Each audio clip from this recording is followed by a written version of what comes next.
ദൈവത്തിൻ്റെ പരിശുദ്ധമായ നാമം വാഴ്ത്തപ്പെടുമാറാകട്ടെ. ഈ പകൽക്കാലം ഇപ്രകാരം ദൈവത്തിൻ്റെ വചനമായി നിങ്ങൾ മുമ്പിലായിരിക്കുവാൻ സർവ്വകൃപാലുവായ ദൈവം എന്നെ ഒരുക്കിയ കൃപയ്ക്കായി ദൈവത്തെ നന്ദിയോടെ സ്തുതിക്കുന്നു. ഇന്ന് ഈ പകൽക്കാലത്ത് നമുക്ക് അല്പമായി ദൈവത്തിൻ്റെ വചനമായി ചിന്തിക്കുക. അതിനായി നിങ്ങളേവരെയും ദൈവനാമത്തിൽ ഞാൻ ഹാർദമായി സ്വാഗതം ചെയ്തുകൊള്ളുന്നു. ഇന്ന് നമുക്ക് ചിന്തിക്കുവാനുള്ളത് ദൈവഭക്തയായ സ്ത്രീയുടെ പ്രാർത്ഥനയ്ക്ക് മറുപടി. ഇതാണ് നമുക്ക് ഇന്ന് അല്പമായി ചിന്തിക്കുവാൻ തന്നിരിക്കുന്നത്. നമുക്കതിനായി ഒരു വാക്യം വായിച്ചു തുടങ്ങാം. 1 ശമൂവേലിന്റെ പുസ്തകം 1-ാം അധ്യായം അതിൻ്റെ 27. അത് ഇപ്രകാരം വായിക്കുന്നു: ഈ ബാലനായിട്ട് ഞാൻ പ്രാർത്ഥിച്ചു, ഞാൻ യഹോവയോട് കഴിച്ച അപേക്ഷ യഹോവ എനിക്ക് നൽകിയിരിക്കുന്നു. ഈ ബാലനായിട്ട് ഞാൻ പ്രാർത്ഥിച്ചു, ഞാൻ യഹോവയോട് കഴിച്ച അപേക്ഷ യഹോവ എനിക്ക് നൽകിയിരിക്കുന്നു. ഒരുപക്ഷെ ഈ ഹെഡിങ് കേട്ടപ്പോൾ തന്നെ നിങ്ങൾക്ക് ഏവർക്കും മനസ്സിലായി കാണും ദൈവഭക്തയായ സ്ത്രീ ആരാണെന്നും. വേദപുസ്തകം പരിശോധിക്കുമ്പോൾ അനേക ദൈവഭക്തയായ സ്ത്രീകളെ ഉണ്ടെങ്കിലും ഹന്ന എന്ന ഒരു ദൈവഭക്തയുടെ പ്രാർത്ഥന അത് ഇന്നും നമ്മളെ ഹൃദയങ്ങളെ എപ്പോഴും ചിന്തിപ്പിക്കുന്ന ഒരു പ്രാർത്ഥനയാണ്.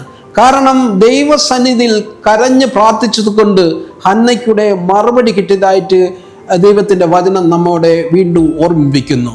നമുക്ക് ഹന്നയെ പറ്റി ചിന്തിക്കുമ്പോൾ അവരുടെ കുടുംബ പശ്ചാത്തലം കൂടി ഒന്ന് ചിന്തിച്ചു പോകേണ്ടിയിരിക്കുന്നു. ഹന്ന ആരാണെന്ന് നമുക്ക് ചിന്തിക്കുമ്പോൾ എൽക്കാനയാണ് ഹന്നയുടെ ഭർത്താവ്. എൽക്കാന എഫ്രൈം ദേശത്തിലെ ഒരു ധനികനായ ഒരു ലേവ്യനായിരുന്നു.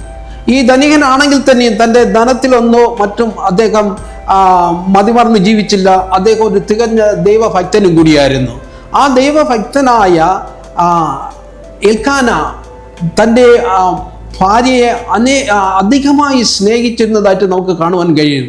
എന്നാൽ ഇവിടെ നോക്കുമ്പോൾ ഹന്നയ്ക്ക് ഒരു തലമുറയില്ലാത്തൊരു വിഷമം വളരെയേറെ ഭാരത്താൽ അവരുടെ ഹൃദയത്തെ ഭാരമേൽപ്പിച്ചു കൊണ്ടിരുന്നു. അവർ ഒരു തലമുറയ്ക്ക് വേണ്ടി ദൈവസന്നിധിയിൽ പല പ്രാവശ്യം യാചിച്ചെങ്കിലും അതിന് കഴിഞ്ഞില്ല.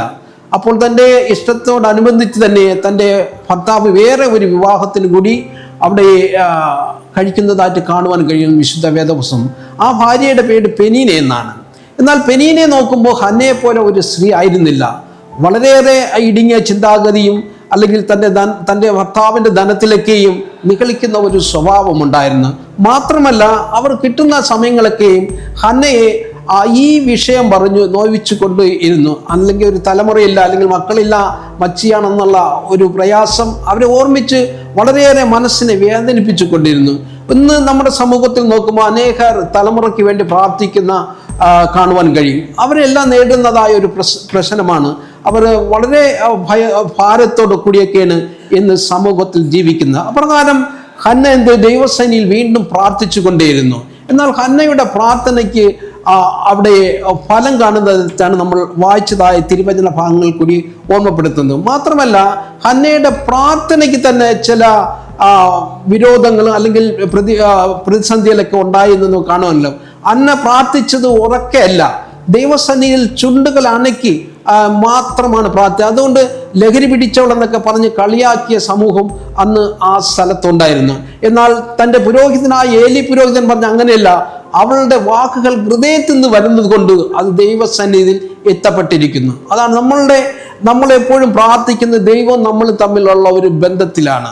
ഇവിടെ ഹന്ന പ്രാർത്ഥിച്ചപ്പോൾ അവന് ഒരു തലമുറയെ കൊടുക്കുവാൻ ദൈവം ഇടയായി. നമുക്ക് ഏവർക്കും അറിയാം, ആ പൈതലിൻ്റെ പേര് ശമൂവേലാണെന്നുള്ള കാര്യം നമുക്കറിയാം. ശമൂവേൽ ബാലൻ. ആ ശമൂവേലിൻ്റെ പേരിൻ്റെ അർത്ഥം തന്നെ എന്താണ്? ദൈവത്തോട് ചോദിച്ചു വാങ്ങിയവനെന്നാണ്. ശമൂവേലിൻ്റെ അർത്ഥം ദൈവത്തോട് ചോദിച്ചു വാങ്ങിയവനാണെന്ന്. ഇവിടെ ഒരു പ്രത്യേക ഒരു സാഹചര്യം നോക്കുമ്പോൾ ഈ ബാലനെ, അല്ലെങ്കിൽ എനിക്ക് അനേകം നാളുകൾ പ്രാർത്ഥിച്ച് കിട്ടിയതാണ്, എൻ്റെ ഇഷ്ടത്തിന് ഞാൻ അവളെ വളർത്തണം, അങ്ങനെയൊന്നും അല്ല ഈ അമ്മ ആഗ്രഹിച്ചത്. ഈ അമ്മ എങ്ങനെ ആഗ്രഹിച്ചത്? അവനെന്ത് ചെയ്യണം? അവിടെ നമുക്ക് അതിൻ്റെ 1-ാം അധ്യായം അതിൻ്റെ 11-ാമത്തെ വാക്യത്തിൽ വായിക്കുമ്പോൾ ഒരു പുരുഷ സന്താനത്തെ നൽകുകയും ചെയ്താൽ അടിയൻ അവൻ്റെ ജീവപര്യന്തം യഹോവയ്ക്ക് കൊടുക്കും. അവൻ്റെ ജീവപര്യന്തം യഹോവയ്ക്ക് കൊടുക്കും. അതായത് യഹോവയുടെ ശുശ്രൂഷയ്ക്ക് വേണ്ടി കൊടുക്കും എന്നുള്ളൊരു വലിയ പ്രാർത്ഥനയാണ് ഹന്ന അവിടെ പ്രാർത്ഥിച്ചത്. അന്നെ കേൾക്കുമ്പോൾ നിങ്ങൾ ശ്രദ്ധിക്കുക, എന്തുകൊണ്ട് ഈ അമ്മ ഇങ്ങനെ പ്രാർത്ഥിച്ചെന്ന് നോക്കുമ്പോൾ ഒരു കാരണം കൂടി നമുക്ക് ആ വിശുദ്ധ വേദപുസ്തകം പഠിക്കുമ്പോൾ അറിയാൻ പറ്റും. കാരണം അന്ന് ആ ദൈവവേലയുടെ ഭാഗമായിരുന്ന ഏലി പുരോഹിതന്റെ മക്കളെ പറ്റി നോക്കുമ്പോൾ അത്ര ശുഭകരമായ വാർത്തകളല്ല കേൾക്കേണ്ടിയിരിക്കുന്നത്.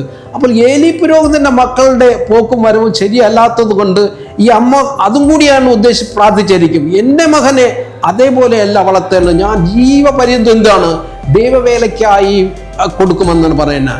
എന്നെ കേൾക്കുന്ന പ്രിയ ദൈവജനമേ, അല്ലെങ്കിൽ പ്രിയ രക്ഷകർത്താക്കളോടാണ് എൻ്റെ ഈ ചോദ്യം. നമ്മൾ എത്രമാത്രം നമ്മളെ കുഞ്ഞുങ്ങളെ ഇപ്രകാരം നമ്മളെ ദൈവവേലയ്ക്കായി വിളിക്കുന്ന ഒരവസ്ഥയിലേക്ക് വിടുന്നു? ഇല്ല, ഒരുപക്ഷെ നമ്മൾ ചിന്തിച്ചാൽ പോലും ഇന്നത്തെ സമൂഹത്തിലെ നമ്മളെ കുഞ്ഞുങ്ങളൊന്നും അപ്രകാരം വരണമെന്നില്ല.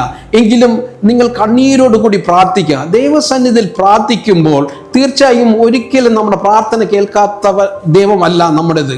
എങ്കിൽ ഹന്നയുടെ പ്രാർത്ഥന പോലെ ഹന്ന അവിടെ കണ്ണീര ഒഴുക്കി പ്രാർത്ഥിച്ചപ്പോൾ അത് കേട്ട ദൈവം തീർച്ചയായിട്ടും നമ്മളെ തലമുറയ്ക്ക് നമ്മൾ പ്രാർത്ഥിച്ചാൽ കേൾക്കുന്ന ഒരു ദൈവം നമ്മുടെ മുന്നിലുണ്ട്. ആ ജീവനുള്ള ദൈവത്തിന് മുമ്പിൽ ഇന്നത്തെ തലമുറ ഓരോരുത്തരെയും നമുക്ക് ഏൽപ്പിച്ച് പ്രാർത്ഥിക്കാം. വരും തലമുറകളൊക്കെ ദൈവത്തിൻ്റെ സ്നേഹത്തിലും അല്ലെങ്കിൽ ലോകത്തിൻ്റെ ഈ മാലിന്യങ്ങൾ അകപ്പെട്ടു പോകാതെ ദൈവിക സ്നേഹത്തിൽ മുന്നേറുവാൻ നമ്മൾ ഓരോ മാതാപിതാക്കളും പ്രാർത്ഥിക്കേണ്ട ഒരു കാലഘട്ടത്തിലാണ് നമ്മൾ ആയിരിക്കുന്നത്. അതുകൊണ്ട് ഈ പകൽക്കാലം നമുക്കൊരു തീരുമാനമെടുത്ത് മുന്നോട്ട് പോകാം. ഞാൻ ഇന്നു മുതൽ എൻ്റെ കുടുംബത്തിനും എൻ്റെ തലമുറയ്ക്കും എൻ്റെ സമൂഹത്തിലെ ഓരോ കുഞ്ഞുങ്ങൾക്കും വേണ്ടി പ്രാർത്ഥിക്കുന്നുള്ളൊരു പ്രത്യാശ കൂടി നമുക്ക് മുന്നോട്ട് പോകാം. അതിനായി ദൈവം നമ്മൾ ഓരോരുത്തരെയും ശക്തീകരിക്കട്ടെ, ബലപ്പെടുത്തില്ലേ. നമുക്കൊരു നിമിഷം കണ്ണുകൾ അടയ്ക്കാം, പ്രാർത്ഥിക്കാം. സർവചരാചരങ്ങളുടെ സൃഷ്ടാവും അടിയങ്ങളുടെ പരിപാലകനുമായിരിക്കുന്ന വാഴ്ത്തപ്പെട്ട സ്വർഗ്ഗീയ നല്ല പിതാവേ, ഞങ്ങൾ അങ്ങയുടെ സന്നിധിയിൽ പൽക്കാലം പ്രാർത്ഥനയുമായി കടന്നു വരുന്നു കർത്താവേ. ഹന്ന എന്ന മാതാവിൻ്റെ പ്രാർത്ഥന കർത്താവേ സ്വർഗം കേട്ടല്ലോ കർത്താവേ. അവരുടെ കണ്ണീരിന് മറുപടി നൽകിയ ദൈവമേ കർത്താവേ, ഞങ്ങൾ ഇന്ന് ഈ കാലഘട്ടത്തിൽ ഞങ്ങൾ കണ്ണീരൊഴുക്കി ഞങ്ങളെ തലമുറയ്ക്ക് വേണ്ടി പ്രാർത്ഥിക്കുന്നു കർത്താവേ. ഇന്ന് ലോകത്തിൻ്റെ മോഹങ്ങളിൽ അകപ്പെട്ടിരിക്കുന്ന ഒരു തലമുറയെ ദൈവമേ അവിടുന്ന് കാത്തു പരിപാലിച്ച് ദൈവത്തിൻ്റെ സ്നേഹത്തിൽ അണച്ചു കൊണ്ടുവരുവാൻ ദൈവമേ ഇടവരണമെന്ന് പ്രാർത്ഥിക്കുന്നു കർത്താവേ. ഞങ്ങളുടെ ദൈവമേ സഭയിലുള്ള മാത്രമല്ല സമൂഹത്തിലുള്ള ഓരോ കുഞ്ഞുങ്ങളെ ഓർത്ത് പ്രാർത്ഥിക്കുന്നു. എല്ലാവരുടെ മേലും കൃപ ചൊരിയണം കർത്താവേ. ഹന്നയുടെ പ്രാർത്ഥന കേട്ടതുപോലെ അടിയങ്ങൾ ഈ പ്രാർത്ഥന കേൾക്കണമെന്ന് അടിയങ്ങൾക്കായി ജീവൻ വെച്ച് മറ്റ് യേശുവിൽ കൂടി യാചിക്കുമ്പോൾ കൃപയോട് പ്രാർത്ഥന കേൾക്കണം സ്വർഗീയ നല്ല പിതാവേ. ആമേൻ.